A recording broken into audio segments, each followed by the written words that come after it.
그래서 5장 25절부터 보겠습니다.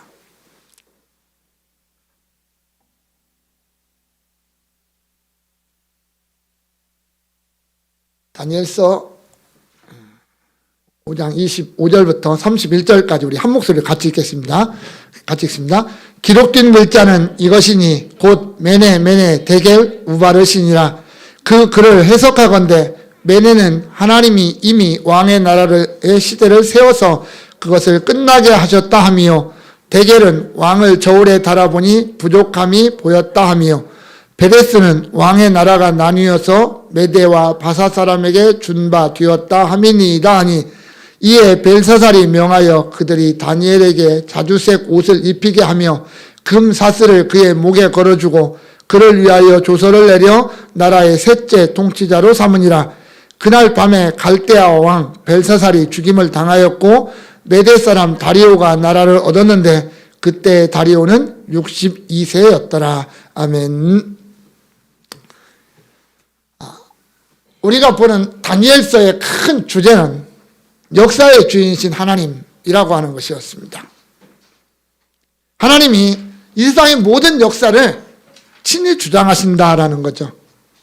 당신의 주권을 가지고 그 모든 역사의 현장 속에서 친히 간섭하시고 섭리하심으로 말미암아 그 모든 역사를 통해서 하나님의 어떤 위대하심, 하나님 자신의 영광을 드러내고 있다, 이렇게 했습니다. 특히 성경의 주 무대로 등장하는 저 가나안 땅을 중심으로 하는 그 주변의 역사는 그것을 우리에게 분명하게 보여주고 있는 걸 봅니다. 우리가 구약 성경에 보면, 신약 성경까지 나가다 보면 이스라엘 백성들, 하나님의 백성 이스라엘을 중심으로 하는 아주 큰 나라가 5개가 등장을 합니다. 5가지가 등장을 합니다. 첫째가 뭐냐면 애굽입니다. 애굽이 등장합니다. 두 번째는 아수르가 등장을 하고요. 세 번째는 바벨론이 등장하고, 네 번째는 페르시아가 등장하고, 다섯 번째는 이 헬라라고 하는 나라가 등장을 합니다. 그리고 여섯 번째 로마가 이렇게 등장을 하는데, 성경에 가장 내용이 없는 나라는 이제 헬라라고 하는 나라입니다. 이 헬라는 말라기서 이후에, 말라기와 마태복음 사이에 약 400년 동안의 그 단절된, 성경에 단절된 역사가 등장을 하게 되는데, 그 시대에 나타났던 이 제국이 헬라다 보니까 이 헬라라고 하는 나라는 우리 성경에 그렇게 이름은 등장합니다. 다니엘서에 이름은 등장을 하는데 그 역사나 그 헬라 시대에 일어났던 일에 대해서는 그렇게 많이 등장을 하지 않습니다. 어찌됐든 애굽이라고 하는 나라, 그 나라는 이스라엘 민족을 형성하는데 아주 귀하게 쓰임을 받습니다. 야곱의 가족 70명이 애굽으로 내려가서 430년 만에 남자 장정만 60만을 헤아리는 어마어마한 민족으로 발전하게 되는 애굽의 그 나일강, 그 풍성함을 기반으로 했던 그런 나라가 애굽이었습니다. 뒤에 나타난 아수르는 북왕국 이스라엘을 징계하는 데 하나님이 사용하셨어요. 아수르라고 하는 나라, 참 잔인한 나라였던데, 남북으로 나눠진 저 북쪽 이스라엘, 그들이 하나님을 떠나고 철저하게 우상 숭배를 할 때 하나님이 아수르라고 하는 나라를 통해서 사마리아를 점령하고 멸망시키고 흩어버리는, 그런데 아수르 나라를 사용했습니다. 그 아수르를 멸망시키고 등장한 바벨론이라고 하는 나라가 있는데, 그것은 남왕국 유다를 징계하는 데 사용하셨어요. 북왕국 이스라엘이 멸망한 지 한 150년 정도 흐른 다음에 남왕국 유다가 멸망을 하게 되는데, 그때는 바벨론의 느부갓네살이라고 하는 왕에 의해서 유다가 멸망을 합니다. 하나님의 어떤 징계, 므낫세가 하나님 앞에 너무나 큰 죄악을 저질렀기 때문에 하나님이 그걸 결코 용서하지 않겠다라고 하시면서 남왕국 유다를 바벨론의 손에 붙여버립니다. 바벨론 이후에 등장하는 이 페르시아라고 하는 제국은 이스라엘이, 유다와 이스라엘이 바벨론 제국에 흩어져 있다가 다시금 예루살렘으로 돌아와서 성전을 건축하고 재건하고 다시금 이스라엘을 회복하는 데 쓰임받은 나라, 이 나라가 이제 이 페르시아라고 하는 나라가 되겠죠. 그리고 그 뒤에 이제 헬라라고 하는 나라가 등장을 해서 이스라엘이 참 심각한 어려움을 겪긴 합니다. 이제 어떤 중간기 시대의 역사를 보면 너무 어려움을 많이 겪기는 하는데, 그 나라가 이제 로마에게 멸망을 하고, 로마 시대에 결국은 예수님이 오시고 예수님의 어떤 구속사역이 완성되어지고, 또 모든 길은 로마로 통한다라고 하는 이 로마의 어떤 정책, 그리고 헬라라고 하는 이 문화, 이것이 섞여서 복음이 확장되어지는데 아주 기가 막히게 쓰임을 받았던 나라가 이 로마라고 하는 나라죠.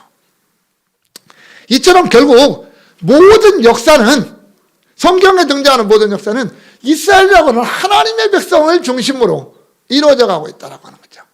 그들을 조성하고 번성시키고 또는 징계하고 다시 회복시키고 또 하나님의 나라를 온 땅에 더 확장시켜 나가는데 사용되었던 그 거대한 제국들이 이제 등장을 하고, 그들의 어떤 역사가 그렇게 길지 못했던 것은 하나님이 쓰임에 끝나버렸을 때 그 제국도 사라지는 그러한 모습을 보게 됩니다. 결국 오늘날도 마찬가지라는 거죠.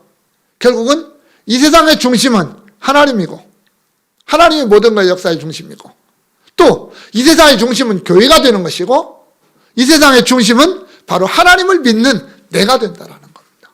내가 이 세상의 중심이다. 내 안에 계신 하나님이 중심이고, 내가 속해 있는 교회가 이 세상 모든 역사의 중심이다라고 하는, 우리는 어떤 그런 자부심, 그런 자존감이 우리에게 있어야 된다라고 하는 겁니다. 오늘 5장은 그 어마어마했던 제국 바벨론이 멸망하는 장면입니다.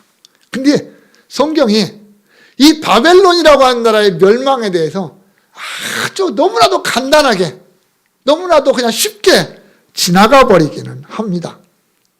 당시대의 어떤 세계 역사를 연구하다 보면 바벨론이라는 나라가 멸망을 당하고 페르시아가 등장하는 이 과정이요, 거의 불가사의할 정도로 이게 쉽게 이해가 안 되는 그러한 사건이 됩니다. 왜냐하면 누구도 그 바벨론이 멸망할 것이라고 예상한 사람이 거의 없었기 때문입니다. 왜?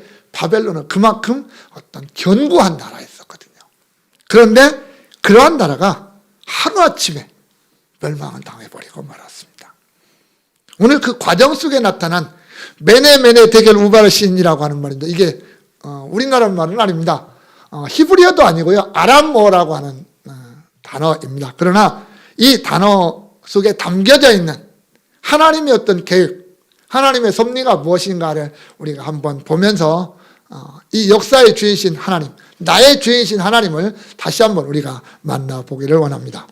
1절에 보면 벨사살 왕이 그의 귀족 1000명을 위하여 큰 잔치를 베풀고 그 1000명 앞에서 술을 마시니라, 이렇게 기록을 하고 시작을 합니다. 느부갓네살이 죽었습니다. BC 572년, 그러니까 예루살렘이 멸망할 때가 BC 586년이거든요. 그러니까 한 14년 정도를 다스린 다음에 이 느부갓네살이라는 왕이 죽습니다. 그리고 그 뒤에 나타난 14년 동안, 그 뒤로 한 16년 정도 이렇게 또 지나가게 되는데 4명의 왕이 등장을 합니다. 4명의 왕이 20년도 안 되는 짧은 시간을 통치했다는 얘기는 뭐냐면 그들의 왕정이 짧았다는 얘기예요. 그래서 있다가 죽고 등극하고 좀 하려고 다 죽고, 걔는 4명의 왕이 그렇게 죽습니다. 그리고 BC 539년에 이제 이 벨사살이라고 하는, 바벨론이 멸망을 하게 되는데, 바벨론의 이 벨사살은 사실은 왕은 아니었어요. 우리 성경은 왕으로 기록을 하고 있지만 이 벨사살은 마지막 왕이라기보다는 왕의 아들입니다. 사실은 나보니두스라고 하는 마지막 왕이 있어요. 나보니두스라고 하는 왕이 있는데 그 왕의 첫째 아들입니다. 큰아들이에요. 그런데 어찌된 일인지는 우리가 정확히 알 수 없는데 바벨론 왕 마지막 한 10년 정도를 나보니두스 왕이 바벨론을 비우고 다른 데 가서 살아요. 다른 데 가서 살고 바벨론에서 이 벨사살이라고 하는 장남이 통치를 합니다. 섭정을 하는 거죠. 세자가 왕은 따로 놔두고 세자가 정치를 하는 그러한 시대가 한 바벨론 마지막 한 10년 있었어요. 오늘 본문은 어떤 그런 모습입니다. 그러니까 그 나라의 실질적인 왕은 나보니두스예요. 나보니두스라고 하는 왕이 있어요. 그리고 상징적인 왕은 있고 실제적으로 나라를 통치하는 사람은 벨사살이고 그렇게 됩니다. 그래서 29절에 보면 그리고 29절과 오늘 29절에 보면 그 벨사살이 다니엘을 세 번째 통치자로 만들어 놔요. 셋째 통치자로 삼아요. 그래서 세 번째가 되는 거예요. 나보니두스라고 하는 왕이 있고 첫째 위에 상징적으로 있고 그 다음에 벨사살 자신이 두 번째고 그 다음에 다니엘이 세 번째 통치자가 되는 그러니까 어떻게 보면 1인지하 만인지상의 자리에 앉는 그 자리에 앉는 다니엘의 모습을 우리가 보게 되죠. 당시의 상황을 보면 이렇습니다. 메대와 바사의 연합군 그러니까 훗날 페르시아라고 하는 제국을 형성하는 이 나라들이 바벨론을 야금야금 정복을 해갑니다. 정복을 해가요. 그리고 마지막에 이 바벨론이라고 하는 큰 성 하나만 남겨놓고 정복을 다 했습니다. 그리고 이제 바벨론이라는 성을 둘러싸고 포위를 하고 있습니다. 언제가 됐든지 마지막 이제 일전을 한번 벌려야 되는 상황이죠. 그 성을 정복하기 위해서는. 그런데 문제는 이 바벨론 성이요. 고고학 어떤 조사나 어떤 자료들을 보면 어마어마합니다. 어마어마합니다. 난공불락이라고 하는 성이에요. 왜냐하면 원래 이 성의 두께가 본래 지었던 성의 두께가 7m입니다. 그리고 이중성벽으로 되어 있는데 내성은 7m, 위성은 8.3m가 됩니다. 성의 두께가 그러니까 이게 다 합치면 15m가 되는 어마어마한 성입니다. 그런데 그것을 이 앞에 있는 느부갓네살이 다시 중건을 했어요. 더 보강을 했어요. 그래서 마차 2대가 동시에 달릴 수 있는 성벽의 두께입니다. 마차 2대가. 그러니까 그 성이 얼마나 견고했을까라는 걸 생각할 수 있고요. 높이는 약 한 14m. 높이가 한 14m 정도 되는 이 성이었습니다. 그리고 이 성 주변에는 강이 흘러요. 성을 완전히 둘러싸고 물이 있습니다.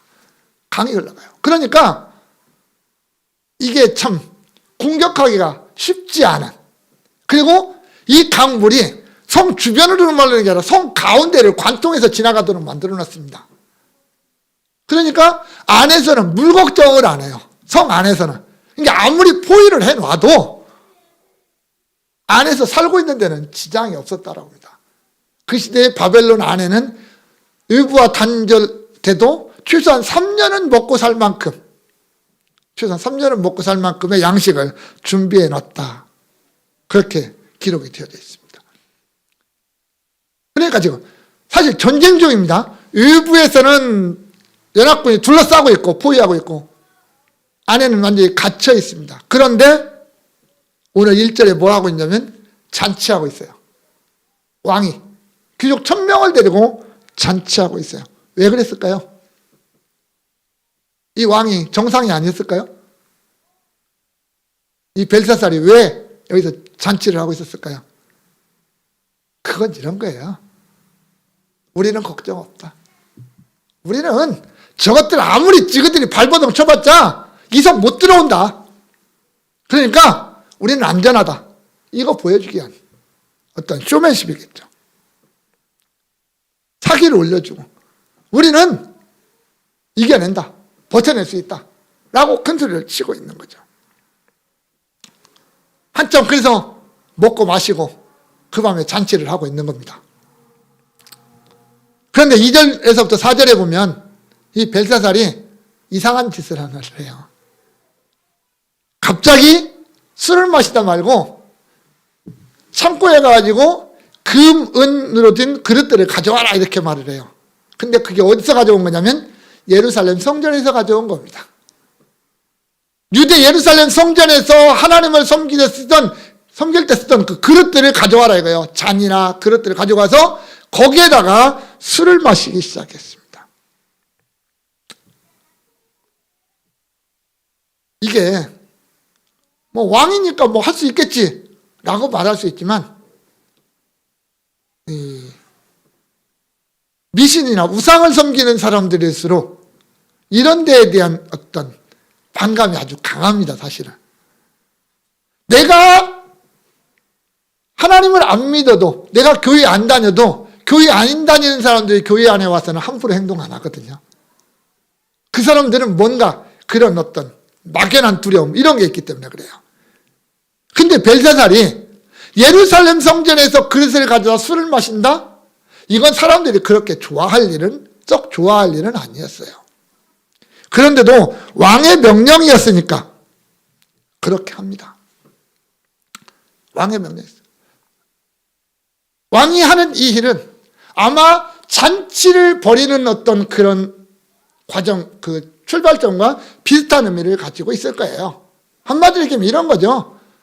유대의 유의 하나님 여호와 별거 아니다. 우리 신이 더 위대하다. 우리의 신 벨, 그 신이 더 위대하다. 그거 자랑하기 위해서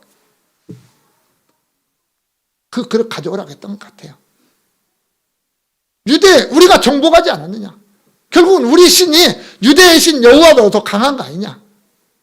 그러니까 우리는 이렇게 먹고 마실 자유가 있다. 이렇게 말하는 거죠. 그러면서 자기들이 그것으로 술을 마시면서 자신들의 신, 뭐 금은 동철, 나무로 된 우상들, 그게 뭐예요? 결국은 자기들이 섬기는 신 아닙니까? 우상. 그거였죠. 그것을 찬양하고 있습니다. 우리가 이런 모습을 보면서 때때로 우리 삶 속에서 나타나는 하나의 궁금증을 생각할 수 있어요. 뭐냐?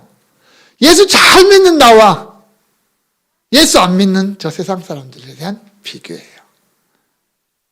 나는 정말 예수 잘 믿는다고 하고 주님을 위해서 열심히 봉사한다고 하고 뭔가 뜨거움 가지고 하는데 잘 안 돼요. 잘 안 돼. 그런데 세상 사람들 하나님도 알지 못하고 그냥 지그들 마음대로 살고 어떻게 보면 죄악의 삶을 살아가는데 왜 저들은 잘 될까? 라고 하는 궁금증이에요. 성경에 돌아가서 보면 왜 하나님이 내 백성이라고 말하는 유다를 멸망을 시키셨을까? 그것도 바벨론이라고 하는 하나님 없는 나라, 여호와를 전혀 두려워하지 않는 나라, 그 나라를 통해서 하나님의 백성이라고 하는, 하나님이 내 백성이라고 말하는 그 유다를 멸망시키셨을까? 이런 궁금증이에요. 그래서 하박국 선지자가 하나님 앞에 가갖고 따지잖아요. 왜 그럽니까? 하고 따지거든요. 유다가 바벨론에게 멸망당했다고 하나님이 가만히 잠자고 계셨을까요? 하나님이 힘이 없어서 그랬을까요? 우리가 사무엘상 4장에 보면 이스라엘 역사에서 정말 전무후무한 어마어마한 일이 하나가 벌어집니다. 이스라엘이 블레셋과 전쟁을 합니다. 근데 자꾸 져요. 이스라엘이 자꾸 져요. 이스라엘 백성들이 야, 우리가 왜 지냐? 생각해보다 우리에게 법궤가 없다. 가서 법궤를 가져오자. 그래가지고 실로에 있는 법궤를 제사장들, 엘리 제사장의 두 아들 홈리와 비나스를 통해서 법궤를 가지고 전쟁터로 옵니다. 이스라엘의 사기가 하늘 높이 올라갑니다. 땅이 진동했다고 했어요. 그리고 블레셋 사람들이 그 진동 소리에 겁을 먹었습니다. 그런데 그 다음날 일어난 전쟁에서 이스라엘이 또 패배했어요. 법궤를 가지고 왔는데 패배했어요. 홈리와 비나스 전장에서 죽었습니다. 이스라엘이 많이 죽었고 결국은 법궤를 빼앗겼습니다. 블레셋에게. 여러분, 법궤가 뭡니까? 하나님을 상징하는 거였어요. 광야 40년 동안 이스라엘 백성들과 함께 왔고 가나안 땅에 와서도 중심이 됐던 하나님의 보좌라고 말했던 그 법궤 아닙니까? 근데 그걸 빼앗겼어요. 하나님이 힘이 없어서 빼앗겼어요? 하나님이 능력이 없어서 법궤를 빼앗겼나요? 그건 아니잖아요. 하나님은요, 그 법궤를 빼앗김으로 말미암아 두 가지를 말씀하셔요. 첫째는 이스라엘에게 법궤는 너희들에게 부적이 될 수 없다라는 거예요. 부적이 될 수 없다. 오늘날 우리가 생각하는 부적. 너희가 법궤가 있다 해서 전쟁에서 이기는 게 아니라는 말입니다.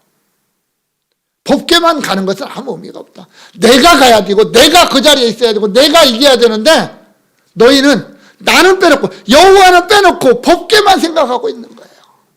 우리가 하나님 앞에서 어떻게 서 있는가를 먼저 생각해야 되는데 그건 생각하지 않고 다만 법궤만 가져다 놓으면 법궤가 우리에게 승리를 줄 것이라고 생각했던 이스라엘에게 아니다라는 걸 가르쳐 준 거죠. 또 하나는 블레셋에게요. 여러분, 이 법궤가 블레셋에 가서 뭐 했는지 아십니까? 블레셋은 한 바퀴 순회했습니다. 왜? 법궤가 가는 곳마다 재앙이 나타나거든요. 전염병이 나타나고 막 죽어가요. 그러니까 지그들끼리, 블레셋 사람들이 지그들끼리 그 법궤를 돌려요. 이 폭탄 돌리듯이 이리 보내고 저리 보내고 이렇게 돌립니다. 결국은 가는 곳마다 하나님의 재앙이 있었고 결국은 블레셋이 법궤를 이스라엘에게 돌려보내잖아요. 수에다 실어서 보내잖아요. 누가 이스라엘이 보내라고 그랬습니까? 아닌데 스스로 보내잖아요.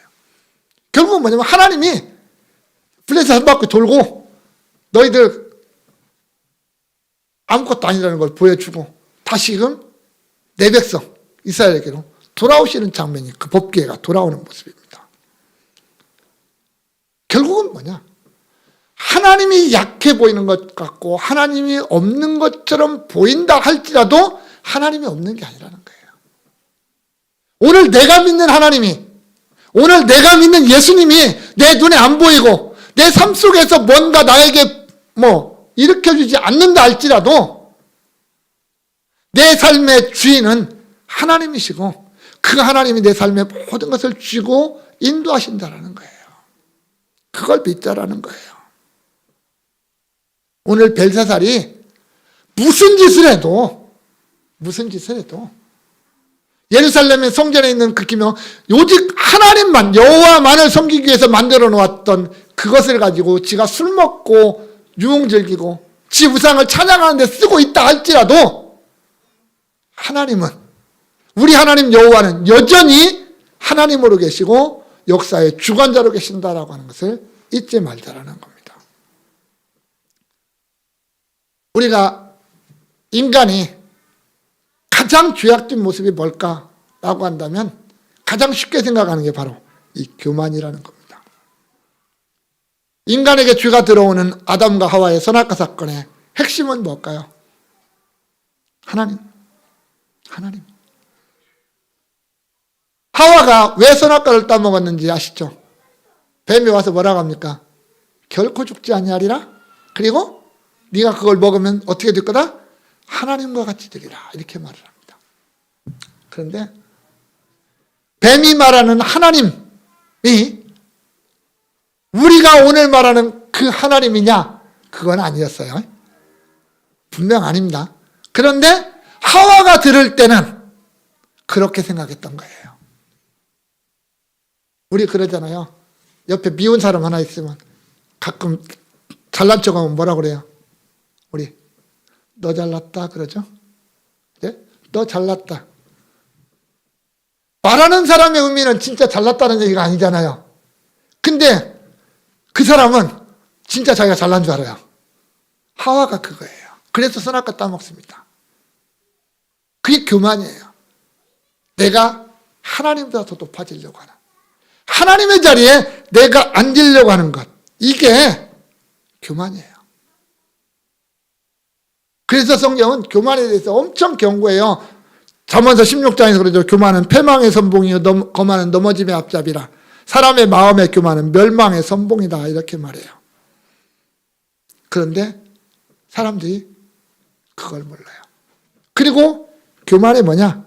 하나님을 무시하는 게 교만이에요. 시편 4절에 보면 악인은 그의 교만한 얼굴로 말하기를 여호와께서 이를 감찰하지 아니하신다며 그의 모든 사상에 하나님이 없다 하나이다 이랬거든요. 하나님 없다. 내가 죄를 저질러도 하나님도 아무렇지 않게 지나가실 것이다 라고 말하는 사람이 교만한 사람이고 가장 어리석은 사람이라는 말입니다. 언젠가 후회할 날이 온다는 걸 뻔히 있는데 하나님 앞에 설 때 반드시 후회할 날이 있다는 걸 분명한데 그것을 인정하지 않고 내가 하나님을 무시하고 살아가는 삶, 그게 인간의 가장 큰 교만. 오늘 벨사살이 그 교만한 죄악에 지금 빠져 있다라고 하는 겁니다. 왕과 친아들이 잔치를 벌이고 있는 그 현장에 그 유흥이 한참 솟아오르고 있을 때 왕 건너편 벽에 갑자기 기겁할 일이 하나가 생겼습니다. 왕이 신하들과 함께 앉아서 술을 먹고 있는데 벽면에 갑자기 손가락 하나가 나타납니다. 5절에 보니까 그때 사람의 손가락들이 나타나서 왕궁 쫓대 맞은편 석효벽에 글자를 쓰는데 왕이 그 글자 쓰는 손가락을 본지라 그랬습니다. 여러분, 이게 얼마나 겁나는 사건인지 상상해 보셨습니까? 내가 지금 술을 마시면서 기쁨이 고조에 달해 있는데 갑자기 눈앞에 벽면에다가 어떤 사람이 쓰는 게 아니잖아요. 손가락만 나타났어요. 손가락에 나타나서 글씨를 쓰기 시작을 합니다. 무슨 글씨인지는 나는 왕은 지금 못 읽어요. 이게 무슨 글씨인지도 몰라요. 근데 써요. 왕이 얼마나 놀랬겠습니까? 얼마나 놀랬겠습니까? 6절에 보니까 뭐라고 되어 있냐면 이에 왕이 즐기던 얼굴빛이 변하고 그 생각이 번민하여 넓적다리 마디가 녹는 듯하고 그의 무릎이 서로 부딪힌지라. 한마디로 이것을 우리 표현대로 하면 바바바바 떨고 있다는 얘기입니다. 지금 이게 뭔가 심상치 않잖아요.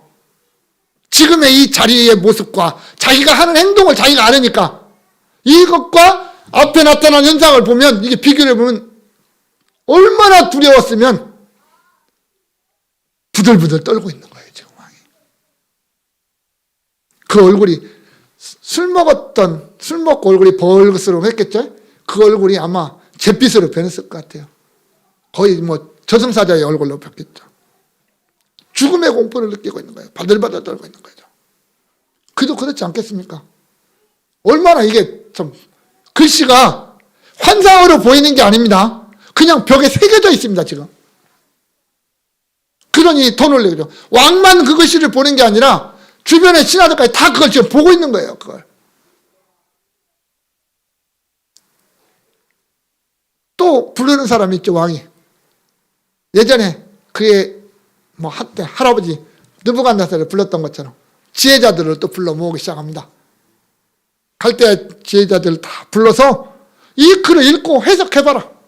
내가 그 사람을 셋째 통치자로 삼겠다 하고 큰 소리를 딱 쳤습니다. 그 글자는 당시 쓰던 아람어라고 하는 글자입니다. 아람어입니다. 히브리어하고 좀 비슷한 아람어입니다. 그런데 사실 어떻게 보면요, 그 왕궁 안에 아람어는 공용어 중에 하나였거든요. 그 바벨론 제국은 여러 개의 언어를 공용어로 썼는데 아람어도 그 중에 하나였습니다. 그렇다면 최소한 지혜자들 정도라고 말한다면 그 아람어는 다 읽을 줄 압니다. 근데 이들이 못 읽어요. 그걸. 못 읽어요. 그러니까 결국은 뭐냐면 이 글씨가 쓰여져 있기는 하는데, 글씨인지 그림인지 뭔가 쓰여져 있기는 하는데 쉽게 읽을 수 없는 그런 글씨였다라는 거예요. 모두가 다 공포감에 휩싸여서 그 흥에 겨웠던 잔치자리가 바싹 가라앉았겠죠. 조용해졌겠죠. 얼마나 놀랐겠습니까? 그때 왕비가 잔치자리에 들어옵니다. 이 왕비가 누구였을까라고 하는 거예요.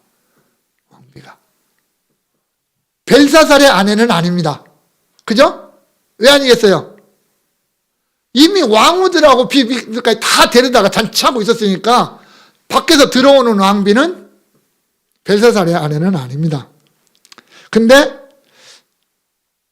이 왕비는 앞에 있었던 2장과 4장에 있었던 사건을 아주 잘 알고 있는 왕비였어요. 다니엘을 알고 있었잖아요. 느부갓네살의 왕비도 아니었습니다. 이 사람은.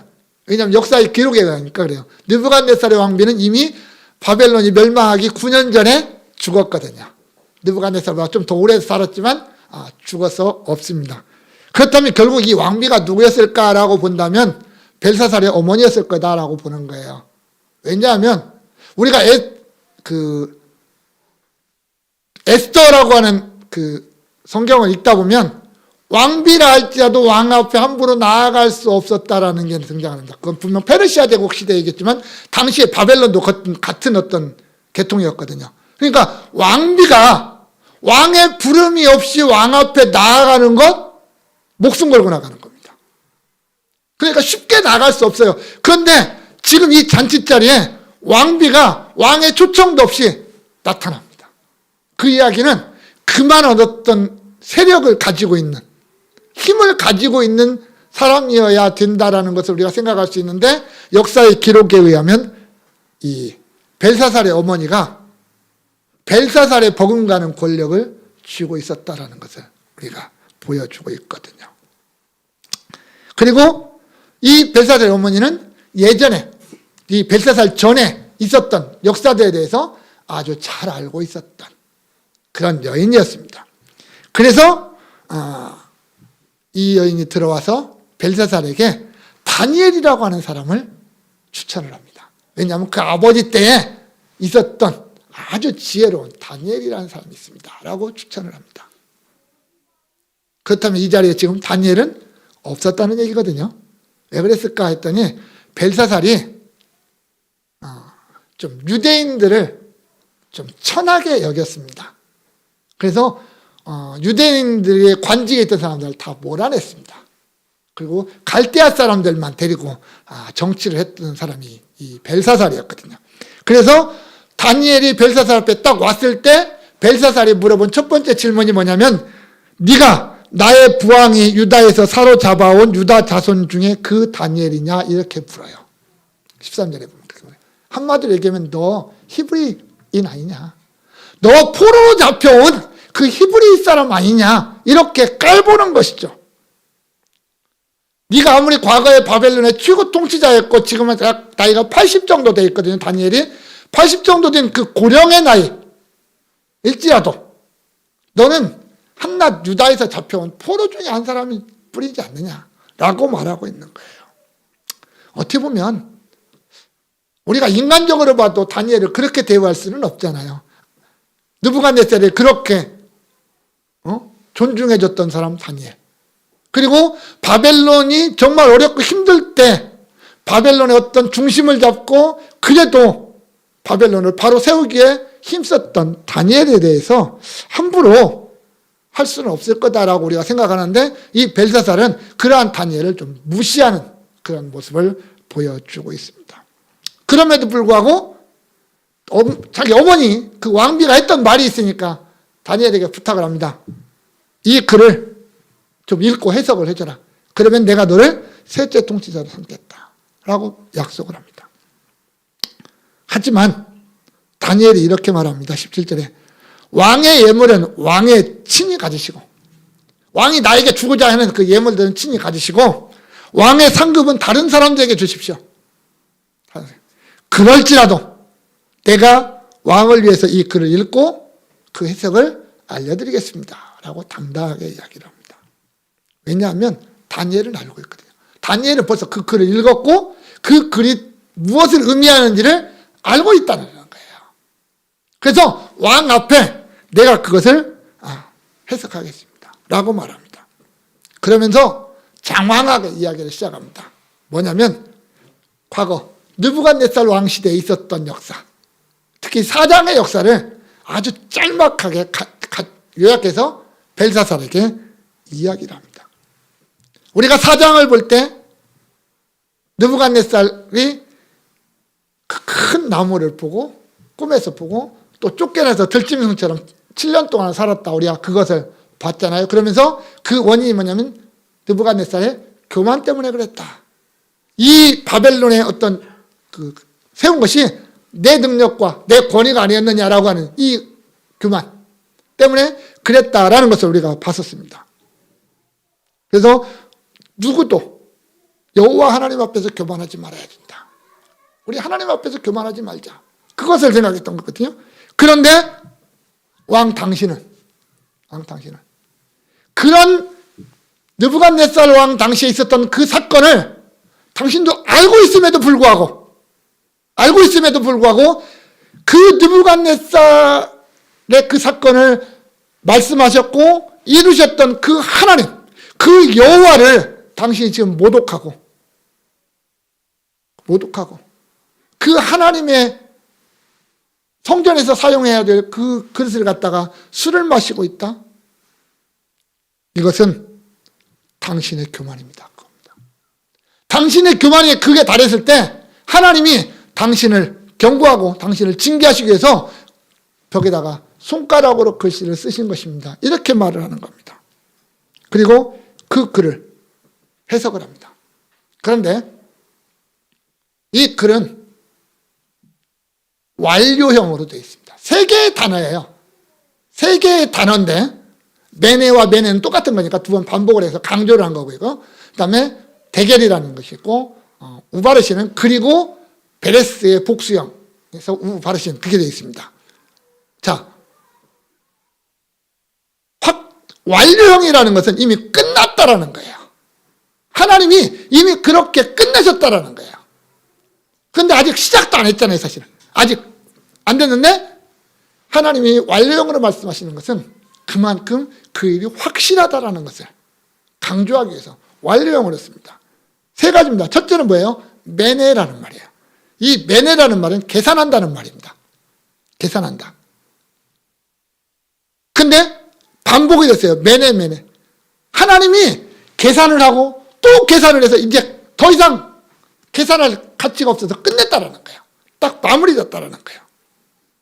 그 얘기는 뭐냐면 왕 당신이 이 세상에 존재할 의미가 없습니다. 그 얘기예요. 당신이 이 땅에서 존재할 의미가 끝났습니다 라는 뜻입니다. 그게 메네라는 뜻이에요. 2번째 대결이에요. 이건 무게를 달다라는 뜻입니다. 우리 대법원에 가면 앞에 동상에 보면 저울을 들고 있는 여자 있잖아요. 천칭 저울. 양쪽에다가 똑같은 물건을 올려놔서 균형을 맞추는. 그래서 이게 얼마나 되는가라고 하는 거예요. 하나님이 당신을 거기에 달아봤다라는 거예요. 한쪽에다는 당신을 올려놓고 한쪽에다는 뭘 놨어요? 하나님의 기준을 올려놓는 거죠. 그리고 달아봤더니 당신이 부족했다라는 거예요. 당신은 정말 어떻게 보면 지금 큰 소리를 치고 권력을 가지고 자랑하고 있지만 하나님 앞에서 당신을 저울에 올려보니까 하나님의 기준에 너무 모자란 사람이더라는 거예요. 너의 신격, 너의 인격이, 너의 어떤 삶의 모습이, 너의 어떤 왕으로서의 자질이, 이런 모든 면에서 하나님의 어떤 기준에 너무나도 못 미치는, 다시 말하면 당신은 왕의 자격이 없는 사람입니다. 그 얘기예요. 하나님이 오실 때 당신은 왕의 자격이 없는 사람입니다. 그렇다면 당신은 왕의 자리에 앉아있어야 할 이유가 없다라는 말이죠. 마지막으로 베레스라는 말은 베레스는 우바르신이라는 말이 베레스의 어떤 복수형이니까 어떤 찢어지는데 또 찢어지고 한다는 얘기죠. 이 베레스라는 말이 찢어진다는 말이거든요. 나눈다는 말이에요. 예전에 솔로몬 왕 때 솔로몬이 우상을 숭배하니까 하나님이 내가 이 나라를 나누겠다라고 말씀을 하셨거든요. 그러면서 아하시아라고 하는 선지자가 여로보암을 찾아갑니다. 그러면서 자기의 옷을 주어요. 12조각을 찢어요. 자기 옷을 찢어요. 그래서 네가 10조각을 가져라 이렇게 말을 하거든요. 그러면서 북왕국이 10지파를 통해서 북왕국이 세워질 것이다라는 것을 그런 행동을 통해서 보여줬거든요. 그때 찢었거든요. 옷을 찢었다. 이게 이제 베레스입니다. 찢었다라는 말이에요. 마치 종이를 찢듯이 옷을 찢듯이 하나님이 이 바벨론이라고 하는 나라를 찢을 거라는 거예요. 찢어서 메대와 바사에게 나눠줄 거다. 나중에는 하나로 통합이 되지만 우선은 찢어서 나누어 줄 거다. 이렇게 말하는 거예요. 결국은 바벨론이라는 나라가 완전히 사라진다라는 얘기예요. 이 말을 종합해서 해석을 해보면 이렇게 돼요. 하나님이 벨사살과 그의 나라를 계산하고 또 계산하셨다. 그리고 저울에 달아서 재어부셨다. 하지만 도저히 하나님이 이 바벨론이라는 나라 왕이라고 하는 이 벨사살이라는 왕이 하나님의 기준에 맞춰지지를 않더라. 왕도 왕으로서 존재할 가치가 없고 바벨론도 이제 더 이상 남아있을 의미가 없더라. 그래서 하나님이 왕의 시대를 끝나게 했고 이 바벨론이라는 나라도 끝나게 하셨다. 바벨론도 이제 멸망하고 찢어져서 메대와 바사 연합군에게 나누어 주실 것이다. 이런 말씀이에요. 이게 지금 메네 데겔 우바르신 이 말 속에 포함되어 있는 의미였습니다. 벨사살이 지금 잔치를 벌이고 있으면서 무슨 얘기합니까? 우리 바벨론은 영원할 것이다. 결코 저 메대와 바사 연합군에 의해서 멸망당하지 않을 것이다. 그렇게 후원장담하면서 지금 잔치를 벌이고 있습니다. 우리가 섬기는 신이 아닌 다른 신들은 결코 힘이 없다. 우리의 신만이 위대하고 우리의 신만이 능력이 있다. 이렇게 큰 소리 치고 있는 벨사살에게 하나님이 하시는 말씀 뭐예요? 아니야, 끝났어. 너 그 큰 소리 치는 거 아무 의미 없어. 다 끝났어. 내가 끝내버렸어 이미. 내가 이미 끝냈어. 네가 주인이 아니라 벨사살 네가 바벨론의 주인이 아니라 나 여호와가 바벨론의 주인이야 라고 말씀하고 있는 거예요. 여러분 오늘도 마찬가지예요. 오늘도 사람들은 내가 나의 주인인 줄 압니다. 내가 주인이라고 큰소리 쳐요. 내가 이 세상의 중심이라고. 그러나 그렇게 큰소리 치는 그 모든 사람들을 하나님이 다 지어보고 계산하신다는 것을 우리는 잊지 말아야 됩니다. 우리 자신들 또한 우리 교회, 우리 가정, 내가 속해 있는 모든 것들 하나님이 계산하신다는 거예요.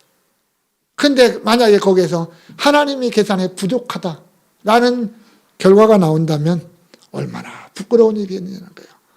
내가 한다고 했는데 하나님 앞에서 열심히 한다고 했는데 막상 하나님 앞에 섰을 때 부족하면 억울하잖아요. 부끄럽잖아요. 두렵잖아요. 우리는 하나님 앞에서 교만하지 말아야 돼요. 내가 뭐 했다? 의미 없는 겁니다. 우리가 고백할 수 있는 것은 내 모든 것이 하나님의 은혜였습니다라고 고백해야 하잖아요. 내가 은혜로 구원받았고 내가 오늘 살고 있는 것 그것도 은혜라고 고백해야 하잖아요. 내 믿음과 내 삶의 모든 열매가 내 것이 아니라 그게 하나님의 것입니다라고 고백할 수 있어야 되잖아요. 그게 우리의 모습이어야 하잖아요. 그리고 그것만 하나님 앞에 인정받는 거잖아요. 내가 했습니다. 내가 하나님을 위해서 이렇게 했습니다. 아무 의미 없잖아요. 오늘 하나님이 우리를 계산하실 때 하나님이 오늘 나를 바라보시면서 하나님이 우리 교회를 바라보시면서 메네 데겔 우바르신 해버리면 우리는 발짝 헛거잖아요. 발짝 헛거잖아요. 정말 우리는 그저 하나님 앞에 엎드려서 이 모든 것이 하나님의 은혜입니다. 하나님이 정말 우리의 진정한 주인이십니다. 이렇게 고백하고 그분 앞에 우리의 모든 것 내려놓아야 되지 않겠습니까? 29절에 이에 벨사살이 명하여 그들이 다니엘에게 자주색 옷을 입히게 하며 금사슬을 그의 목에 걸어주고 그를 위하여 조서를 내려 나라의 셋째 통치자로 삼으니라 그랬습니다. 벨사살이요 순식간에 바뀌었어요. 그도 그렇지 않겠습니까? 아무도 읽을 수 없었던 그 글을 정확히 읽고 해석을 했어요. 물론 그 글이 벨사살에게 좋은 의미는 분명 아니었습니다. 그렇다면 왜 벨사살이 다니엘을 죽여버리지 않고 셋째 통치자로 삼았을까요? 그것도 한번 생각을 해봐야죠. 물론 두려운 마음, 또 존중하는 마음 있을 수도 있어요. 그러나 또 다른 이런 것도 있었어요. 이 나라가 망한다고? 바벨론이 망한다고? 내가 왕의 자리에서 끝났다고? 말도 안 되는 소리 라고 하는 그런 마음도 있었을 거라는 거예요. 하지만 자기가 공언을 해놨잖아요. 거기 귀족들 앞에서. 그렇게 해주겠다고. 그러니 안 할 수는 없잖아요.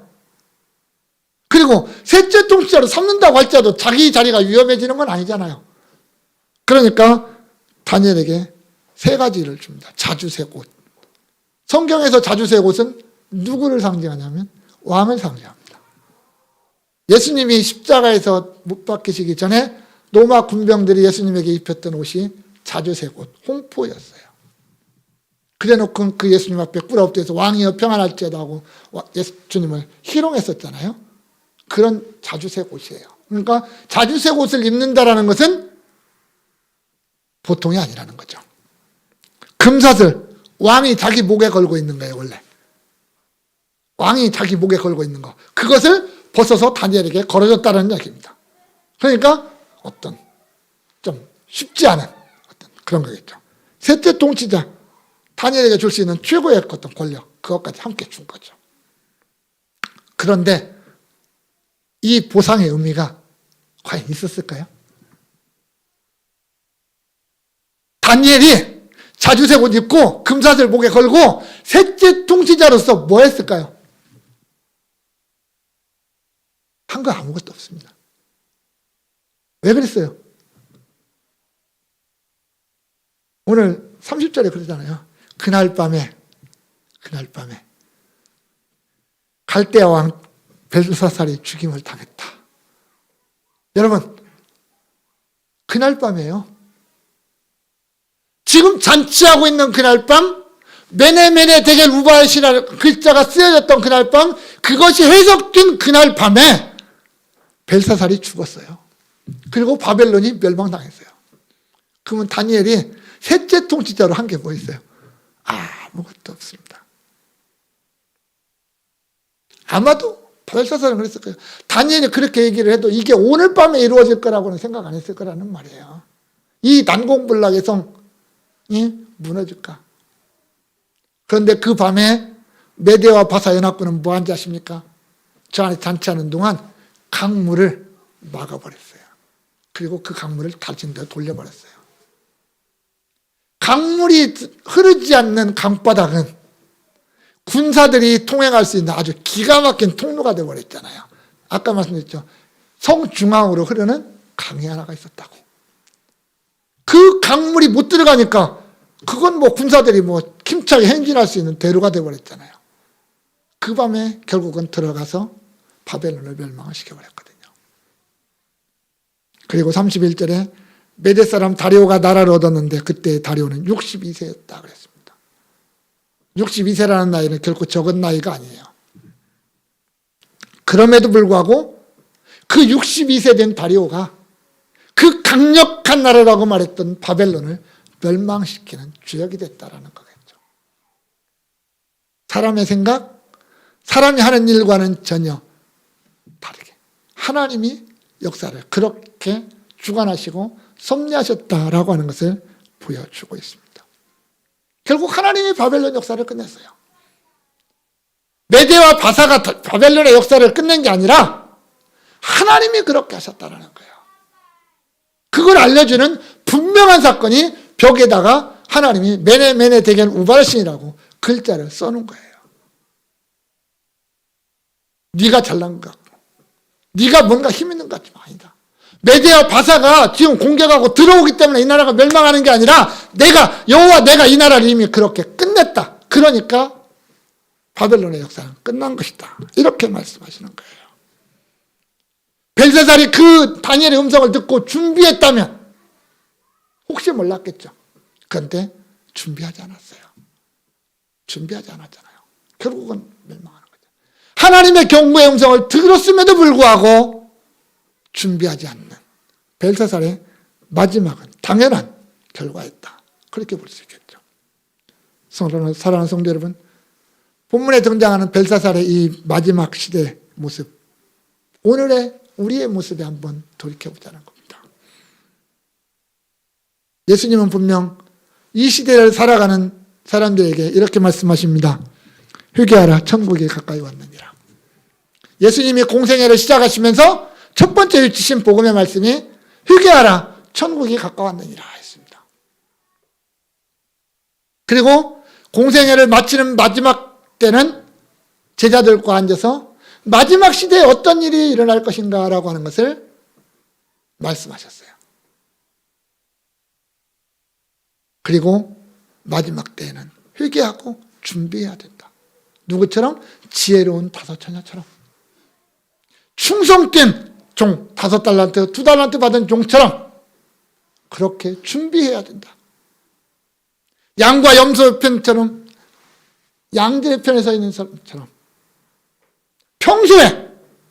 평소에 그때가 딱 됐다고 지금부터 준비해야 돼. 이게 아니라 평소에 준비하는 삶, 주님을 맞을 수 있는 준비하는 삶을 살아야 된다. 그렇게 말씀하셨습니다. 그것은 그때 시대에 살고 있던 제자들에게 주신 말씀과 동시에 마지막 시대에 오늘을 살아가고 있는 저와 여러분들에게 주신 동일한 말씀입니다. 오늘을 준비하고 살아야 된다. 오늘 당장 내가 주님 앞에 설지라도 부끄러움이 없는 자가 되기 위해서 내가 오늘 준비해야 된다. 잘하였도다. 착하고 충성된 종아, 네가 적은 일에 충성하였으면 내가 많은 것을 내게 맡기리니 내 주인의 즐거움에 참여할지어다. 이게 우리가 누려야 될 최고의 칭찬이고 최고의 영광 아니겠습니까? 제가 가끔 그래요. 천국에 가서 주님이 우리에게 금으로 만든 집을 준들 무슨 소용이 있습니까? 황금송아지만한 금덩어리 하나 준다고 해서 그게 천국에 있는 나에게 무슨 의미가 있겠습니까? 부족함이 없는 천국에서 그게 뭐가 의미가 있겠어요? 그런데 내가 주님 앞에 딱 섰는데 주님이 나를 보고 그래, 너 잘 살았다. 우리 사는데도 또닥거리고 안아주면서 그래, 너 잘 살다 왔어. 내가 너 얼마나 기다렸는데. 그 말 한마디면 되잖아요. 그것보다 더 좋은 게 어디 있어요? 우리가 주님 앞에서 받을 가장 위대한 상급이고 칭찬이라면 바로 그거 아닐까요? 성경에 표현되었다면 잘하였도다. 착하고 충성된 종아. 이거예요. 이게 내가 주님으로부터 받을 수 있는 최고의 영광 아닙니까?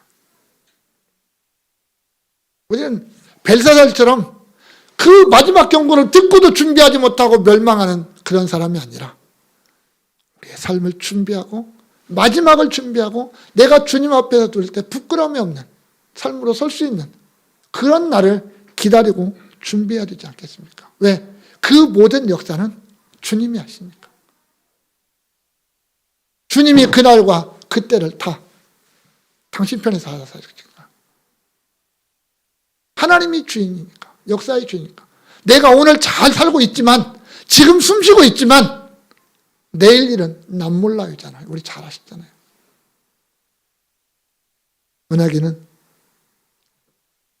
내가 나의 주인이 아니라 하나님만이 나의 주인이라는 것을 우리가 믿고 그렇게 고백하면서 오늘 하루 잘 준비하는 삶, 정말 주님 앞에 부끄러움이 없는 삶을 통해서 하나님의 삶의 모습을 드러내는, 그리고 그날을 준비하는, 그날의 영광을 맞이하는 복된 성도들 될 수 있기를 주님의 이름으로 축원합니다.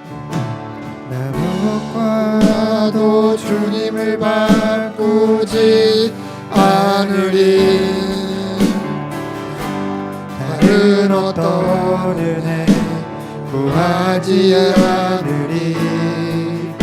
오직 주님만이 내 삶의 도움이시니 주의 얼굴 보기 원합니다. 주님 사랑해요. 주님 사랑해요. 온 마음과 정성 다해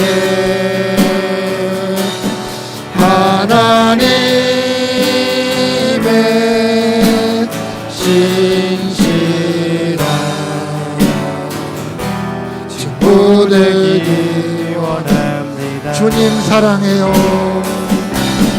주님 사랑해요.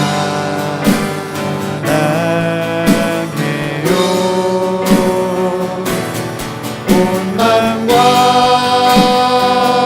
정성 다해